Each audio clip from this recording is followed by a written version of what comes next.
আমি তো ঘুরে বেড়াতাম, আমি তো লেখাপড়া করিনি, স্কুল ড্রপ আউট, আমি স্কুল থেকে বেরিয়ে যেতাম। আমার যদি 14 মেঘের 16-17 হবে। আমার একটা কবিতা আছে না, যে মেঘ বলতে আপত্তি কি, বেশ বলতে পারি। কবিতার বেণীমাধব কবিতার যে উল বোনেন ওই স্টোরিটা একটু যদি কমপ্লিট করে দেন। এটা হলো কি যে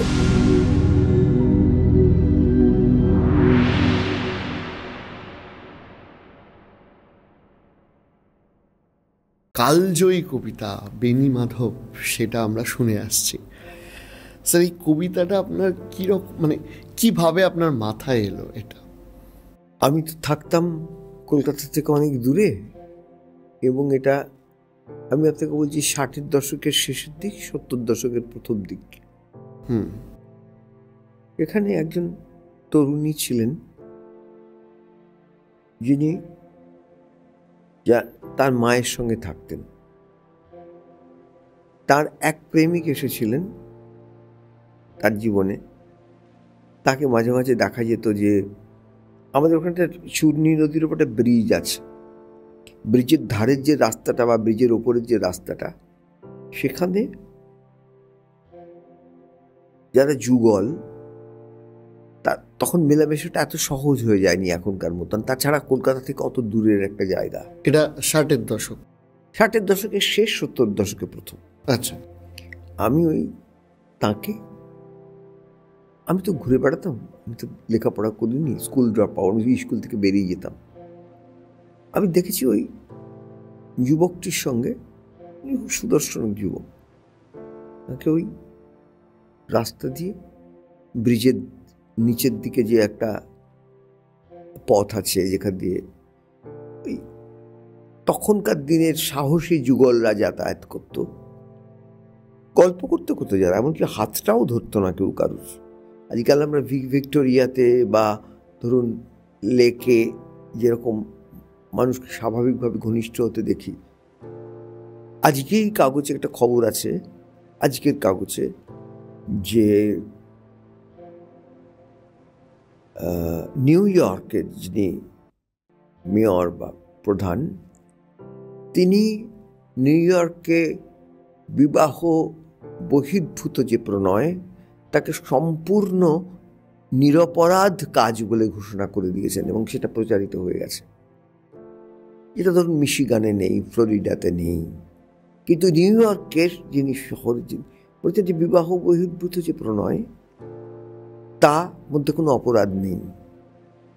তিনি সেটাকে, এটা আজকের কাগজের খবর। সেই যুবকটি কিছুদিন পরে তার জীবন থেকে উধাও হয়ে যান, তাকে আর আমরা দেখতে পাই না। আচ্ছা। তার একটি বোন ছিল, আমাদের বাড়ির থেকে একটু দূরেই ওনারা থাকতেন। আমাদের বাড়ির পেছনে একটা বড় পুকুর ছিল, তার পাশে বড় রাস্তা, এই রাস্তার পাশে একটা ছোট জায়গায় উনি থাকতেন। এরা আমাদের থেকে বয়সে বড়। আমার যদি তখন 16 বছর হয়, তখন তার বয়স হবে 25। আমার যদি 14 মেঘের 16-17 হবে। আমার একটা কবিতা আছে না, যে মেঘ বলতে আপত্তি কি, বেশ বলতে পারি। মেঘ দাঁড়াতো দুপুর বেলায় ফুল পিসিমার বাড়ি। তা আমার যদি 14 মেঘের 16-17 হবে, তা এই কবিতার লাইনটা ছিল। তা ওর তখন এরকম 24-25 বছর বয়স।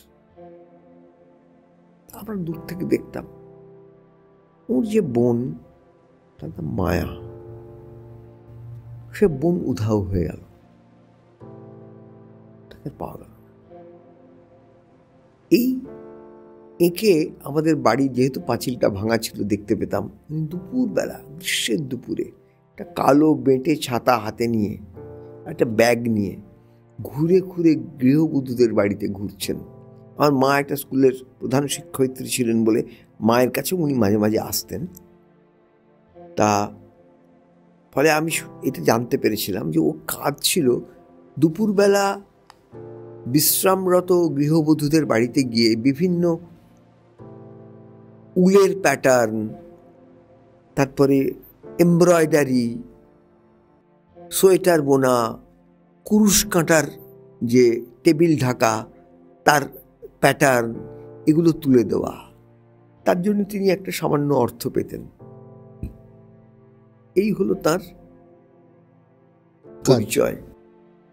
আমি সেইটা আমার মাথার মধ্যে থেকে গিয়েছিল। এটা আমি 69-70 সালে দেখেছি। কবিতাটা আমি লিখি 89 সালে, তার 20 বছর পরে। কারণ ওকে তো বসতে দিতে হবে। অভিজ্ঞতাটা ঘটা মাত্র রচিত হয় নিশ্চয়ই, অনেক অনেক লেখা নিশ্চয়ই আছে। যেমন রবীন্দ্রনাথ লিখছেন, যে গানে লিখছেন, কার চোখের চাওয়ার হাওয়ায় দোলায় মন। এই চোখের চাওয়ার হাওয়ায় কথাটা যখন ব্যবহার করছেন, দেখা যায় সরাসরি শুদ্ধ মধ্যমে গিয়ে একদম খোঁচাটা মারল, একটা খোঁচ মারল স্বরটা। কার চোখের চাওয়ার হাওয়া, এটা স্বাগতা লক্ষ্মীর যদি একলা গীতবিতান দেখেন, দেখবেন চমৎকারভাবে বোঝা যাবে। কবিতার, বেনি মাধব কবিতার যে উল বোনেন ওই স্টোরিটা আর একটু যদি কমপ্লিট করে দেন। এটা হলো কি, যে উনি আর পরবর্তী সময় উনি মায়ের সঙ্গেই থেকে গেলেন সারা জীবন। আচ্ছা। আমার এবছর আমি রায়না বলে একটা গ্রামে গিয়েছিলাম, পূর্ব মেদিনীপুরে। সেখানে একটা স্কুল, গ্রামের স্কুল, তাদের প্রাইজ ডিস্ট্রিবিউশনে আমাকে ডেকেছিল। সাধারণত আমার 3 থেকে 4টে কবিতা আছে, যে কবিতাগুলোর কথা মানুষ জানেন, সেগুলো সর্বত্র প্রচারিত। আমি কোন সভায় গেলে বলতে শুনি। যেমন একটা হচ্ছে মালতীবালা বালিকা বিদ্যালয়, তার সেলাই দিদিমণি, একটা হচ্ছে মেঘবালিকার জন্য রূপকথা, একটা হচ্ছে টিউটোরিয়াল।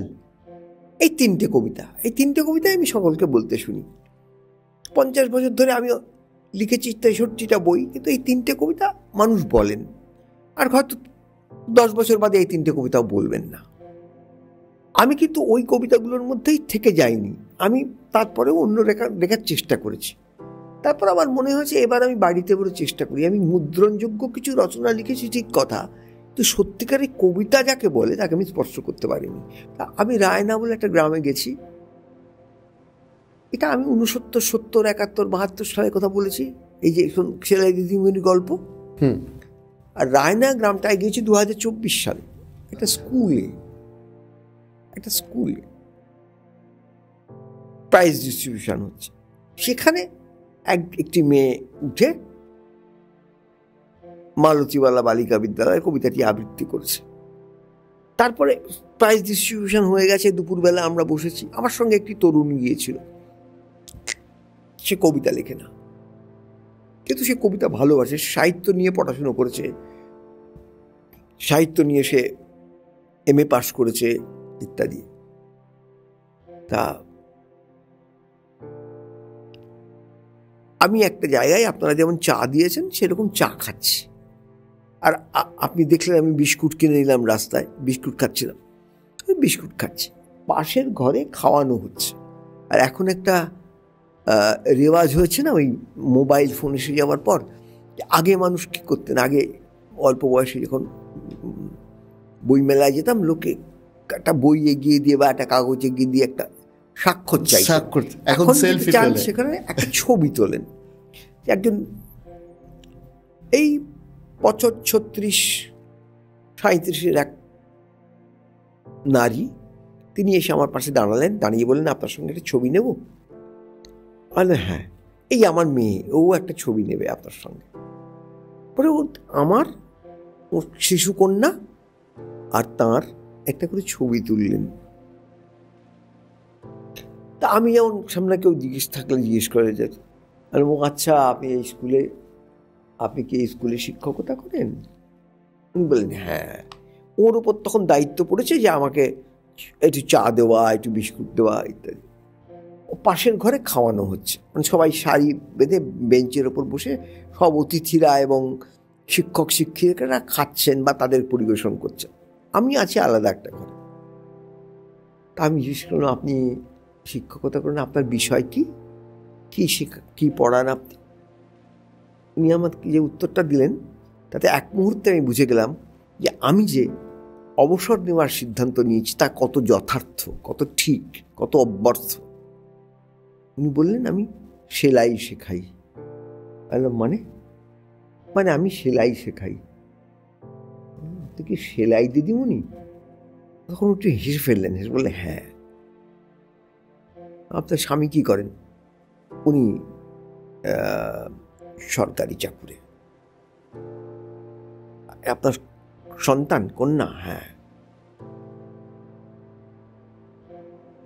এই গ্রামের বাইরে আমাদের একটা বাড়ি আছে, সেখানে আমরা থাকি।